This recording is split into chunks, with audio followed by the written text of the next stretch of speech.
Today's video, we're going to be replacing those springs to a smaller size on your solo seat. It's a how-to video. This is the XV250. I actually got rid of this back and I just recently purchased it back.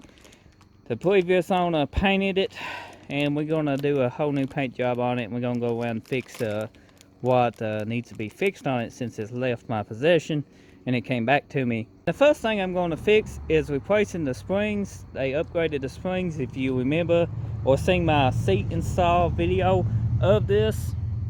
I had the little bitty springs on it. It looks better in my opinion, but they went ahead and upgraded the seat springs, maybe because it might have been a heavier guy or something. But it's simple to do depending on how your solo seat is. Some people wear the bracket here.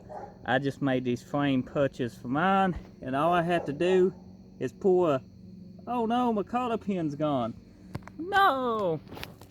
As Amos is finding the socket, that we opened the socket set up backwards, we notice the fender ain't bolted on either.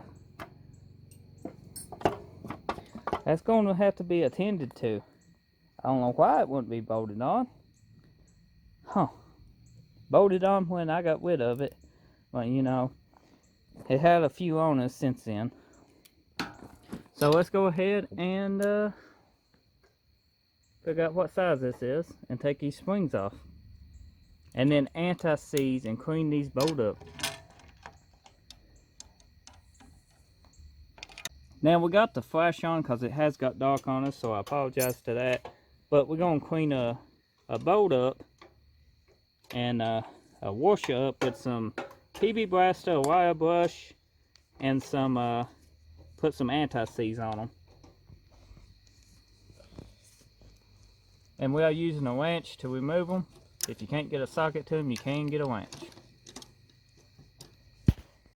So we took a wire brush and some PB Blaster, and we're just going to apply some anti-seize on these bolts to keep it from rusting and corroding.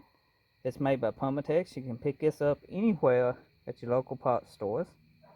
Probably Walmart's too. I never looked.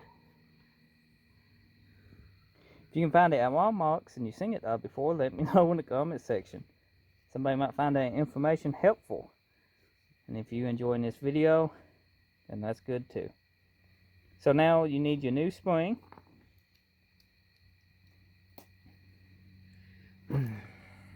And then you're going to have to start this.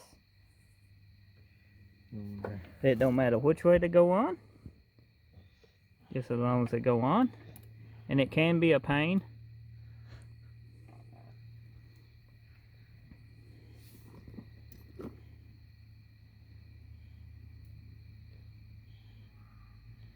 Now, you can remove your seat completely if you had to.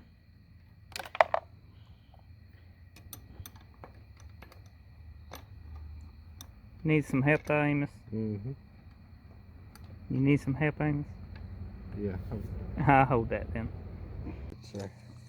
And once you get it started, it could be a pain, but you just go around it, same way you took it off. And then snug it up and do not over tighten them.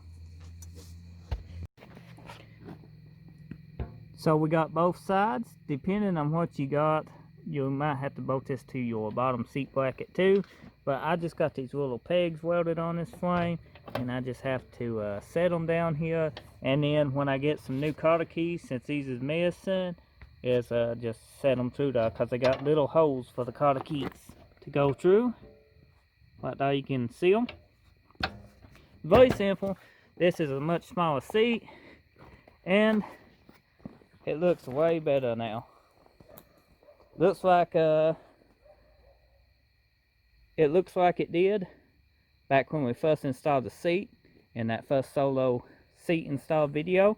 It's in the description below too. Might be something you interested in if you want to see how I did them little pegs and stuff. But yeah, looks pretty good, guys. So it's got dark, guys, but this is the finished product on the seat on the XV250. It sets way better for my size. It sets great. So if you enjoyed this video, let me know in the comment section. If you're building one of these bikes or building a bobber, let me know in the comment section. I appreciate you watching. And think about subscribing if you haven't already. I enjoy the support. Thank you. Have a nice day.